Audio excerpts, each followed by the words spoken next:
Welcome to Hilary Emmanuel Ministries, where faith meets power, purity and prosperity, and breakthroughs are born.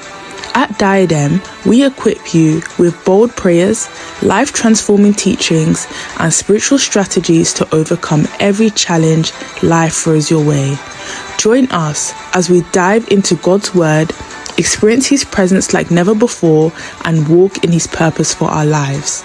If you're in London, we invite you to fellowship with us in person at Diadem, 4 Pegamoid Road, N18 2NG. Don't forget to subscribe now and let's grow in faith together. Brethren, on Friday night, we prayed to replenish and upgrade our spiritual armaments. And it was a very important prayer.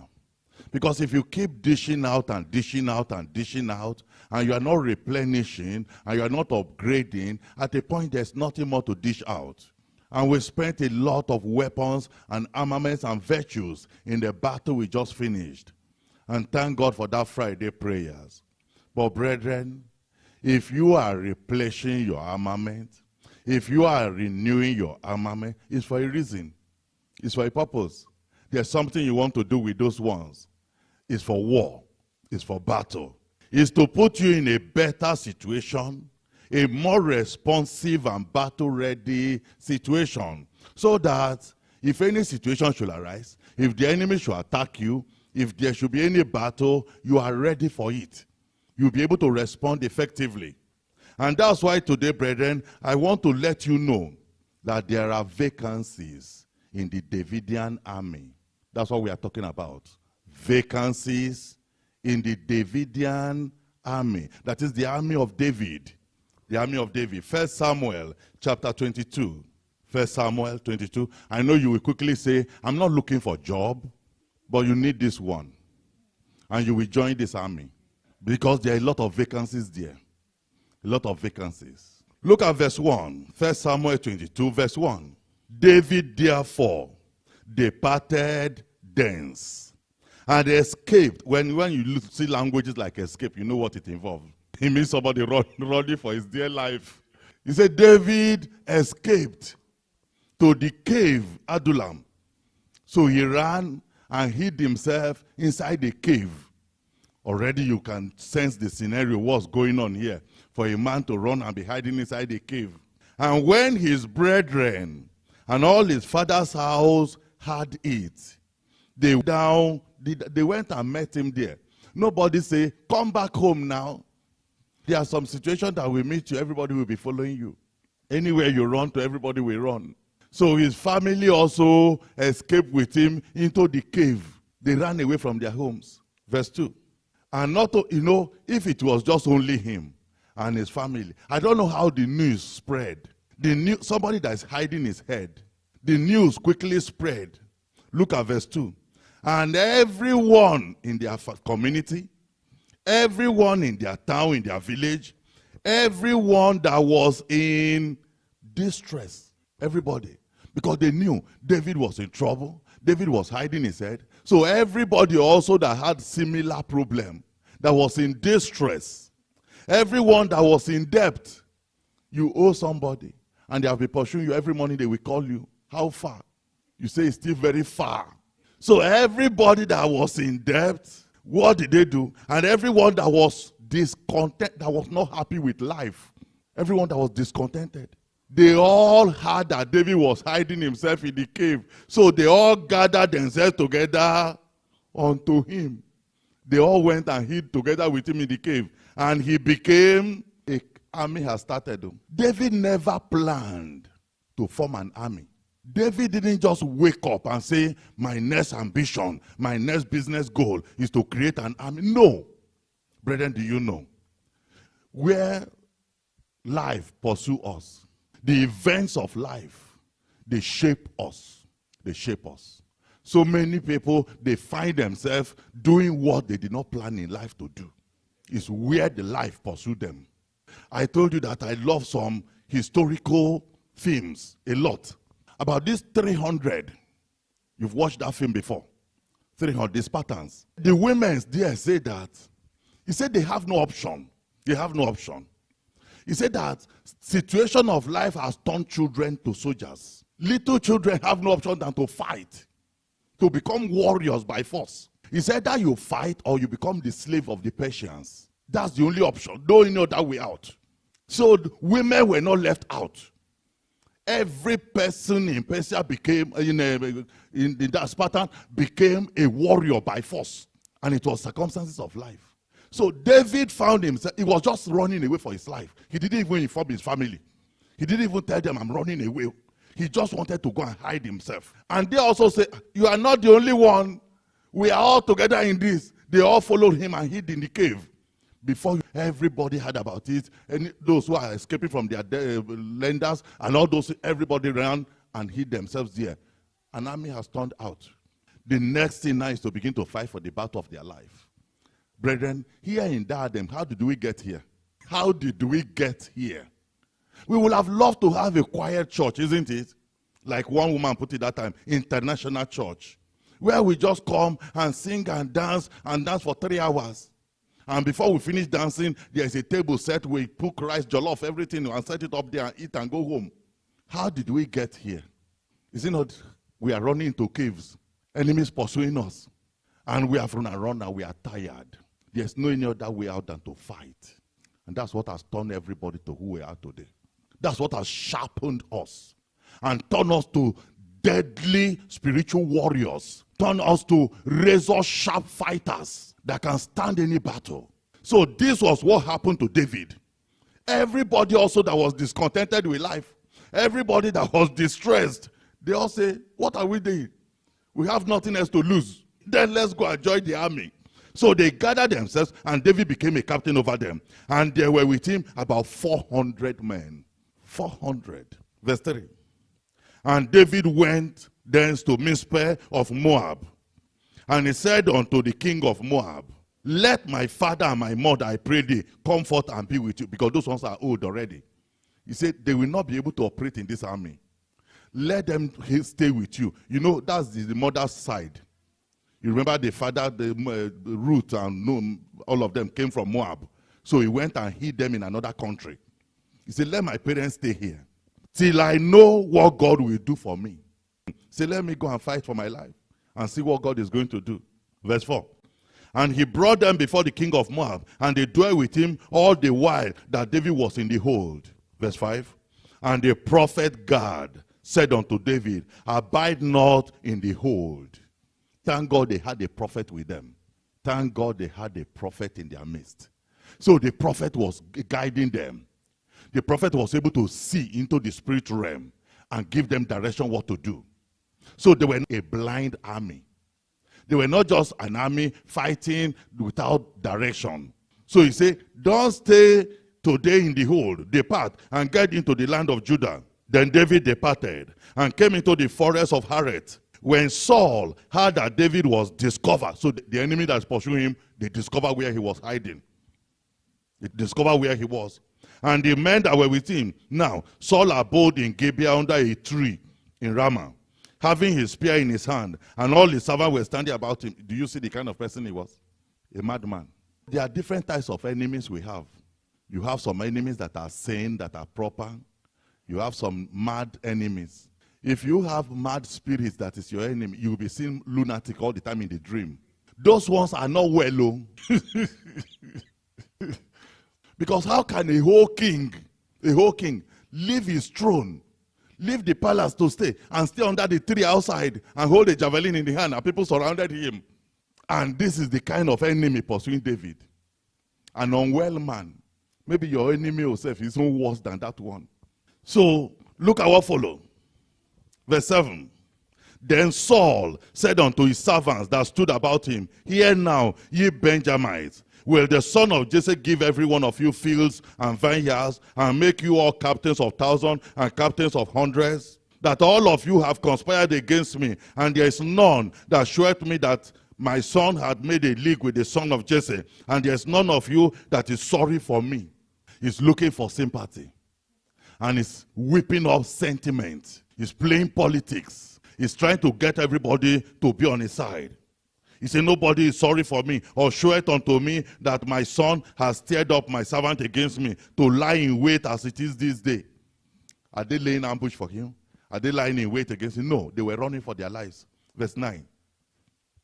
Then answered Doeg, the Edomite, which was set over the servants of Saul, and said, I saw the son of Jesse coming to Nob. That's the power of monitors. That's why the enemies want to monitor everything we are doing. They want to make sure they are up to date with all our activities. So this monitor picked up some information, vital information. So he said that he saw the son of Jesse coming to Nob, to Ahimelech, the son of Ahitub. And he inquired of the Lord for him, and gave him visions, and gave him the sword of Goliath the Philistine. Then the king sent to call Ahimelech, the priest. This was the innocent priest, old man, the son of Ahitub, and all his father's house. The priests that were in Nob, and all the priests in Nob, in the whole town, and their father's house, they gathered everybody together. That's to tell you that the enemy is not well. And they came all of them to the king, verse 12. And Saul said, hear now, thou son of Ahitub. And he answered, here am I, my lord. And Saul said unto him, why have ye conspired against me, thou and the son of Jesse, in that thou hast given him bread and a sword, and hast inquired of God for him, that he should rise against me, to lie in wait as it is this day? Then Ahimelech answered the king and said, and who is so faithful among all thy servants as David, which is the king's son-in-law, and goeth at thy bidding, and is honorable in thy house? That one too didn't know how to answer. He was thinking, he says your son-in-law now, he married your daughter, so who are we talking about here? Verse 15. Did I then begin to inquire of God for him? Be it far from me, let not the king impute anything unto his servant, nor to all the house of my father. For thy servant knew nothing of all this, less or more. And the king said, thou shalt surely die, Ahimelech, thou and all thy father's house. And the king said unto the footmen that stood about him, turn and slay the priest of the Lord, because their hand also is with David, and because they knew when he fled, and did not show it to me. But the servant of the king would not put forth their hand to fall upon the priest. At least those ones feared. He said they can't kill the priest of God. Verse 18. And the king said to Doeg, that one is in a different country, turn thou and fall upon the priest. And Doeg the Edomite turned and fell upon the priests, and slew on that day 75 persons, killed 85 of them, slaughtered them, cold blood. He wear a linen ephod. And Nob, the city of the priests, smote. He went to their city and burned down the whole city. The city of the, he destroyed everything there. And both men and women, children, suckling, oxen, asses, everything, he destroyed them with the axe. What did they do? Do you see the kind of enemies that fight children of God? Do you see their mindset? Do you see how they behave? What did animals do to him? What did those innocent suckling children, newly born, what did they do to him? Just wipe out the whole city. Verse 20. And one of the sons of Ahimelech, the son of Ahitub, named Abiathar, one of his sons, escaped, just like David too. Escaped. Thank God you escaped. I said, thank God you escaped. He escaped. And where did he run to? You know, before now, maybe he heard that people were escaping, running to David, escaping. Those who are in debt, they escape. Those who are discouraged, they escape. Those who are not happy, they escape. Maybe he will have thought, I don't need it. My father is the priest. We have a city. We are okay in life. We don't need to escape. But suddenly, the need arose. And he discovered the only way left now is to escape also. And there's no better place to escape to than to David. Look at what happened. Verse 21. And Abiathar showed David that Saul had slain the Lord's priest. And David said unto Abiathar, I knew it that day, when Doeg the Edomite was there, that he would surely tell Saul, I have occasioned the death of all the persons of thy father's house. Verse 23, very important. Very important, verse 23. Abide thou with me. Say, stay with me. Join this army. Join this army. For he that seeketh my life together. He said we have common enemy. We have common enemy. The person that killed your father is looking for my own life too. He says, stay with me. and you will be safe. Stay with me. You will be safe. Brethren, listen carefully. There are battles of life we cannot fight on our own. We need support. We need help. On our own, we cannot face it. You know, I keep saying this thing. If the Lord will only open our eyes, show you the family alone where you came out from, maybe only your mother's side only, just not your father's side yet, just your mother's side only, show you that side and open your eyes to see everything involved there, you will run more than David, because you say you never knew that this kind of a thing exists. So for the first time, Abiathar was now discovering that I need to run, oh, I need to escape. Now, quickly, if you want to join David's army, what are the requirements? There are requirements to join the army. There are requirements. There are things you must provide. You must have this certificate, you must have this, you must have that, you must have that. So now, what are the requirements to join David's army? Number one, you must be in distress of life. You must be in debt. You must be discontented with your present condition. You must be discontented. You will not like it. Because that's what Abiathar thought, that I'm fine. My father is the priest. So he was not discontented. But when now he saw the enemy face to face, he became discontented. And he had to run for his life. So that is it. Number two, if you look at these things I just told you, David might not have all of them. David might not have debt. David might not have all those things. But David had some other things. He was being pursued by a strong and powerful enemy. That's another qualification. You must be pursued by a powerful enemy. Enemies that are stronger than you. Enemies that have an army of his own. King Saul had the army of Israel on his side. Abiathar thought he did not need the recruitment. He did not need to join the army. When the enemies that forced David into the army came for him and wiped out his family before his eyes, he now realized he needed the army too. He needed to join the army by force. Another thing again is, there is a room in the Davidian army for all kinds of people from every background. There's a room for everybody. There's a room for men, room for women, room for children, room for youths, room for adults, room for everybody to play a part in the Davidian army. You might be saying, why Davidian army? I remember what the father was telling me about this. He said, David was a man after my heart. He said, why do I think he said that kind of statement? He said, because he had other prophets that are wonderful, that are great people, like Moses and all of them. He said, but none of them was like David. I said, why? He says that the other ones, they might feel for him. He said, but it is only David that knows the pain of his heart, that knows that God has some pain in his heart. And when he discovered the pain of God's heart, he will go out to fight against that thing. He said it's only David that had that sense. See, other ones just thought that, well, he's Almighty God. He doesn't have any pain. He doesn't have enemy. And that's why you see David fought the enemies of God. David fought the lost battles. See, that's the difference. That's the difference. And so the army I'm advertising today for you to join is that army. The same Davidian army. The army that will feel the heartbeat of the Almighty God. That will look at the earth and look at humanity. Somebody forwarded a video to me yesterday from Nigeria. And this woman was lamenting in that video. She said that she was just coming back from where she went to. And she just joined the public transport. This tricycle. She just entered into the tricycle. And that was how they carried her. That's how they took her. And they took her to this forest in River State in Equatorial. She described the forest, where the forest is.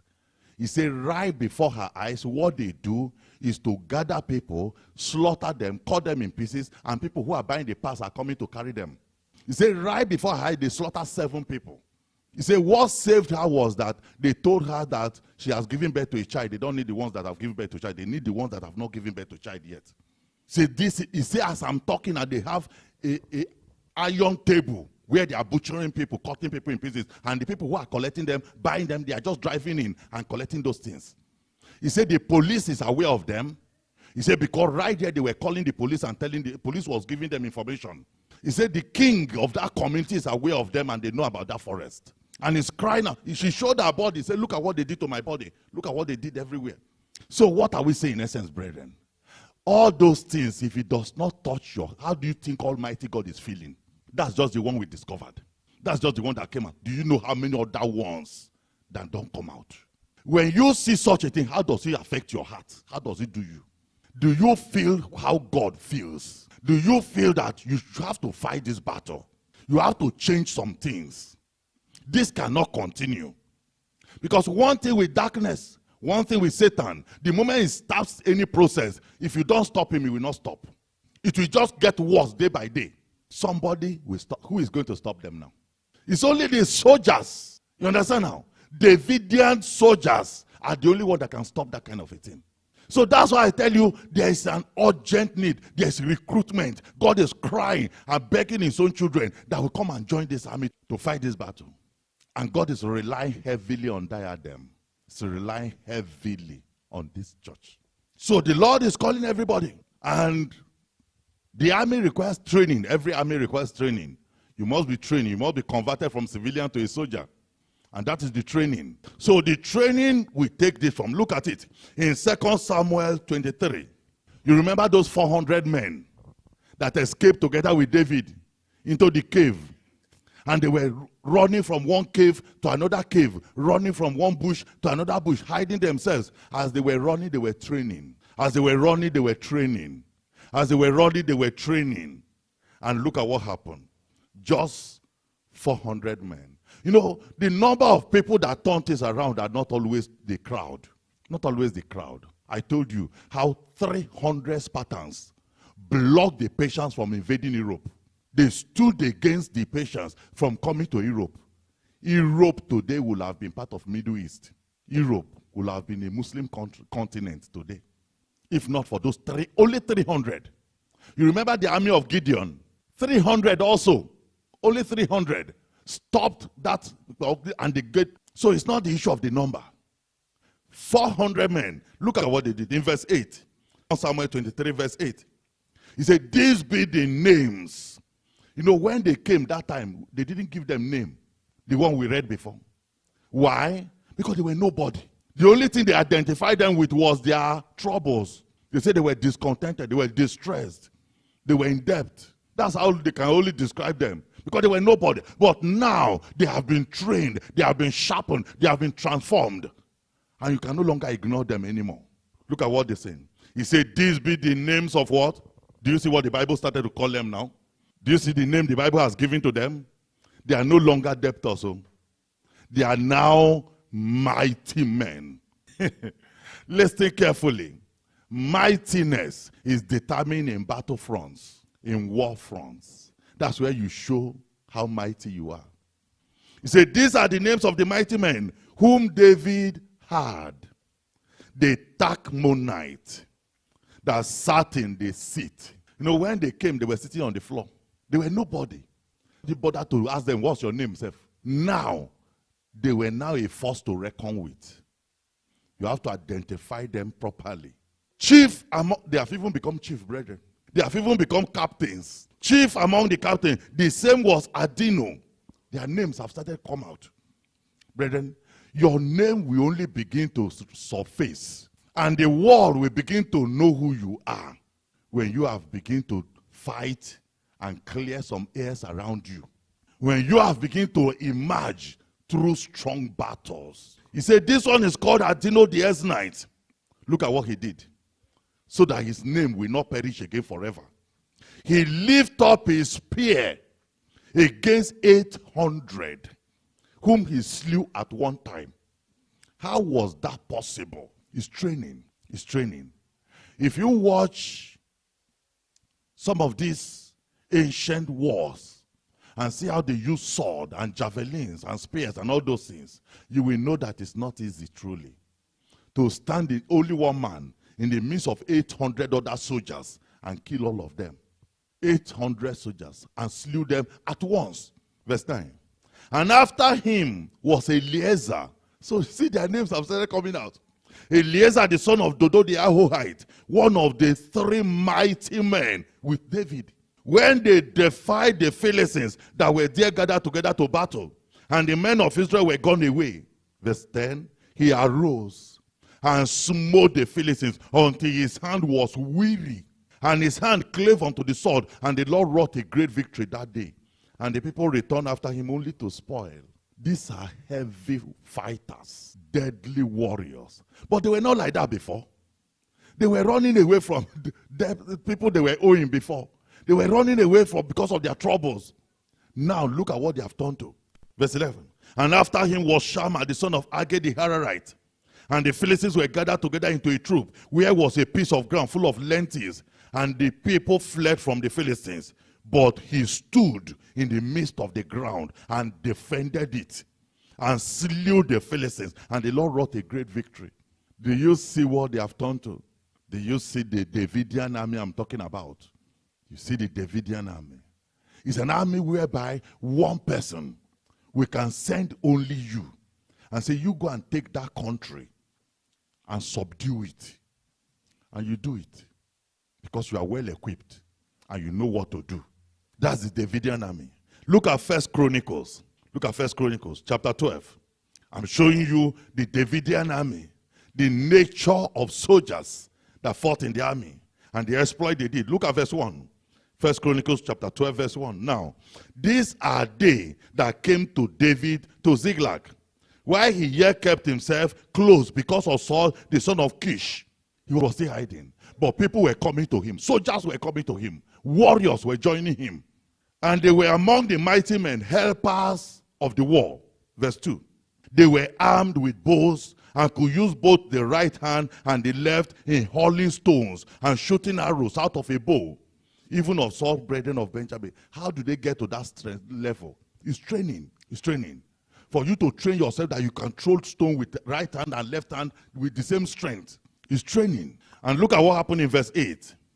And of the Gadites, from the tribe of Gad, they separated themselves unto David into the hold, to the wilderness, men of might and men of war, fit for the battle, that could handle shield and buckler, whose faces were like the faces of lions. How did their faces turn and become like faces of lions? It's fight, it's war, it's battle. When you have fought, everything in you will change. Everything about you will change. Their faces became like faces of lions. And they were as swift as the roes upon the mountains. These are they that went over Jordan in the first month, when it has overflown all its banks, and they put to flight all of them of the valleys, both towards the east and towards the west. They could swim, they were amphibious, they could do a lot of things. These are special capabilities, special army that have so many things they could do. And how did they get there? Training. And after many years of this training, brethren, after many years of fighting, look at the results. See how, maybe towards their old age, look at what they have become. 1 Chronicles 29. 1 Chronicles 29. Look at verse 1. This was towards the end of the life of David. He was trying to hand over to Solomon. Furthermore, David the king said unto all the congregation, he called all of them. He called all of this time, they have achieved their destinies. This time, they were no longer hiding anywhere. They've even conquered. They are now the king. They are ruling now. They are settled down in their palace. They are settled down in life. The battle was almost over. And look at what he did. He called all those congregations. They are no longer hiding from anybody. He says, Solomon, my son, whom alone God has chosen, is yet young and tender, and the work is great. For the palace is not for man, but for the Lord God. Verse 2, now, I have prepared. Take note of what David said here. That's what I want to show you. He said, I have prepared with all my might for the house of my God, the gold for the things to be made of gold, and for the things of silver, and the brass for the things of brass, the iron for the things of iron, the wood for the things of wood, only stones and stones to be set, glittering stones and divers colors, and all manners of precious stones, and marble stones in abundance. Verse 3, moreover, because I have set my affection to the house of my God, I have, are you with me? Look at that place. I have of my own proper, what does it mean? Which means this one, I didn't borrow it. This is my own personal wealth, my own proper good. This my own money, my own wealth, my own riches. You know, before now, many of them, they collected money from people here and there. Collected money from people. They are running from their people they are owing. They say now, but this is my own proper wealth, proper good. This is my own proper money. And he said, of gold, silver, which I have given to the house of my God, over and above. He said, I've given even more than is required. Do you see who they have become? For him to be able to have the kind of wealth that will build the temple of God and build the king's palace. He said, I have over and above what is required. He wanted to build the house by himself. God said, no, don't build it. But he made the provision. He put the money down. He put everything down.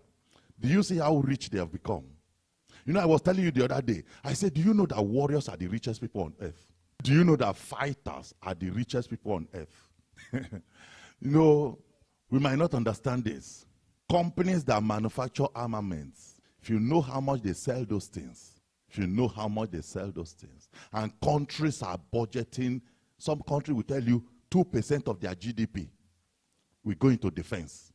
Do you know what that means? So this is serious wealth. Serious wealth. He said, this is my own proper good, proper money from my pocket. Silver, gold, which I have given to the house of my God. Over and above all that I have prepared for the holy house. Verse 4. Look at what he said he has prepared. 3,000 talents of gold. Of the gold of Ophir. The 7,000 talents of refined silver. To overlay the walls of the house without. Do you know what that means? The whole temple and the whole king's palace, the whole inside is going to be plastered with silver. To use silver to seal the whole house inside. That is serious. Verse 5. The gold for the things of gold, and silver for the things of silver, and for all manner of work to be made by the hand of artificers. And who then, after doing those things, look at what he said. Who then is willing to consecrate his service this day unto the Lord? He called the whole people, those people that ran to him, those people that escaped with him. They were still together. They didn't go anywhere. Where are they going? Where are they going? They fought the battles of their destinies. Now look at the response of those people. Those people that had nothing in their pocket when they came. Verse 6. Then the chief, you know, I told you they have become chiefs now. They are no longer debtors. The chief of the fathers and priests of the tribes of Israel, and the captains of thousands and of hundreds, with the rulers of the king's work, they offered willingly. Look at what they did in verse 7. And gave for the service of the house of God gold, 5,000 talents, and 10,000 drams, and of silver 10,000 talents, and of brass 18,000 talents, 100,000 talents of iron. Do you see that, brethren? Those are the people that were are they discontented again now? They are settled in life. How did they get there? They fought. They fought. Listen carefully. They were not the only one in Israel then that was in debt, that was discontented with life, that was troubled, that was pursued by enemy. Those who didn't join the army, don't be surprised. Their condition will remain like that forever. They will see this one that went into the army of David and came back and turned to chiefs and turned to captains and so on. They will see them transforming, becoming mighty men, and they will still remain in their condition. If you don't fight the battle of life, nothing will change. Nothing will change. Do you see that? They are now in a position to bring out money and give to the house of God. They are now in a position to support the work of God. But this didn't come overnight. It came through severe battle, came through heavy wars. And they fought it like that until their lives changed. A lot of people you see today, brethren, all over the world, living in misery, suffering. They have high hopes. They thought that tomorrow I will be better than today. You know, that's how life is. When you start life, you just hope that, next year, I'm fine. 5 years, I will be millionaire, I think it will be fine. I remember those days when we joined the army. I remember the kind of ambitions and everything we had. You know, I'm still in contact with some of my mates. And they retired this year. Some of them are even in their retirement course now. They've spent 35 years already in service. And if you see some of them, in fact, I don't know what happened to some of them. The way they turned old, myself, if I see them on the road, I will never recognize them again. So what am I saying in essence? If you don't fight the battle of life, and you are only hoping hoping. And next year, next year, I've set my plan. Everything next year. The person will be saying next year, next year, next year, next year until there's no more next year. So you can see these men, they fought. They fought. They fought with all their lives and they changed their own condition by force. Do you know that's what fighting means? It's changing your condition by force. Forces that want to keep you in a particular condition, you say, no, you will not keep me there. I refuse. And you fight and free yourself. That's what fighting means. That's the whole essence of joining the Davidian army. That's the whole essence.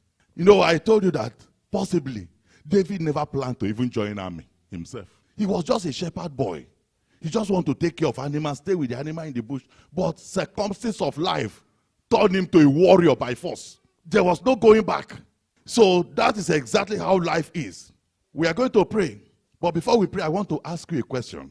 Is there anyone here today, both those who are listening to me, who is in distress? Is there anyone possibly who is in debt? Is there anyone who is discontented with life? You are not happy with your present condition. Is there anyone that the enemies are pursuing? Or possibly, like Abiathar, the enemies have even wiped out the family and you managed to escape. If there's any such person, do you want to join the Davidian army? Because there are vacancies. Recruitment is ongoing. So that you can fight for your tomorrow now. So that you can fight for the tomorrow of your children now. So that when you get to that tomorrow, your testimony will be like the testimony of David and his men. The Bible said they became mighty men. Do you know that there were a lot of people that lived in their time? Do we know any of them today? Nobody knows their name. Nobody even knows where they existed. But do you know these ones, their names were written down in the Bible? If Christ didn't come, maybe the next 1,000 years, maybe the next 2,000, 5,000, 1 million years, every generation will keep reading their name. Do you know how long they have been reading this name? How did they engrave their names into the law of God, into the scriptures, unforgettably forever? Every generation will hear that name. Every generation will read about them. How did they get to that point? It's by war, by fighting. Brethren, as you are fighting today, you might not even know what you are doing. Because they didn't know that their names are going to be written down. Nobody will ever tell them that time. Do you know that in the next 10,000 years, people will call your name? You say, my name? Who will know me then? What we are doing like child's play here, you might think, well, how many are we? After all, we are just coming to child service. The battle of your destiny you are fighting now, you are engraving your name somewhere.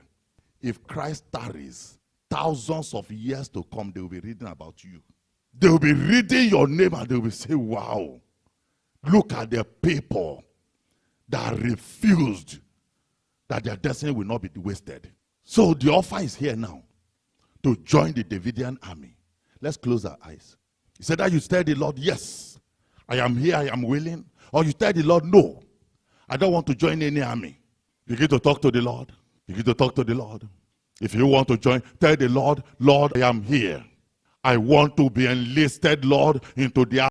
Thank you for watching. If this message blessed you, don't forget to like, share and subscribe to join our growing community of faith.